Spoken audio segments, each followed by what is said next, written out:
తెలుగు రాష్ట్ర ప్రజలకు, సమ్మక్క సారలమ్మ భక్తులందరికీ కూడా పేరు పేరున హృదయపూర్వక స్వాగతం, సుస్వాగతం. మినీ మేడారానికి స్వాగతం పలుకుతా ఉన్నాం. సమ్మక్క సారక్క వీరుల జాతర మన మేడారంలో ప్రతి 2 సంవత్సరాలకు ఒకసారి మనం ఘనంగా మరి పెద్ద జాతర నిర్వహించుకుంటాం. లాస్ట్ ఇయర్ పెద్ద జాతర జరిగింది. ఈ సంవత్సరం మినీ జాతర ములుగు జిల్లాలోని సమ్మక్క సారలమ్మ తాడ్వాయి మండలంలో మేడారంలో ఈ రోజు నుంచి జరగబోతున్న సందర్భంగా ప్రతి ఒక్కరూ మరి జాగ్రత్తగా వచ్చి తమ యొక్క మొక్కులను చెల్లించుకొని తిరిగి అంతే నమ్మకంతో, అంతే విశ్వాసంతో, అంతే జాగ్రత్తగా తిరిగి ఇళ్లకు చేరాలని మనస్ఫూర్తిగా కోరుకుంటా ఉన్నాం.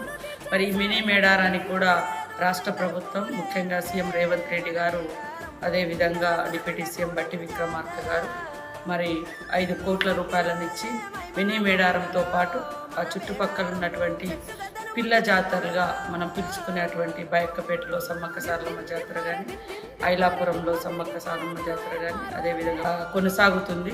ఈ జాతరకు వచ్చేటువంటి భక్తులందరూ కూడా సంతోషంగా రండి, అంతే సంతోషంగా తిరిగి వెళ్ళడం కోసం మరి వస్తున్నటువంటి క్రమంలో అతివేగం కానీ, తాగి వెహికల్స్ నడపడం కానీ, సెల్ ఫోన్స్ పెట్టుకొని డ్రైవింగ్ చేయడం కానీ, ఫోన్లు మాట్లాడుతూ డ్రైవింగ్ చేయడం కానీ, అదేవిధంగా ఓవర్ స్పీడ్ కానీ ఇది చేయకుండా జాగ్రత్తగా రండి.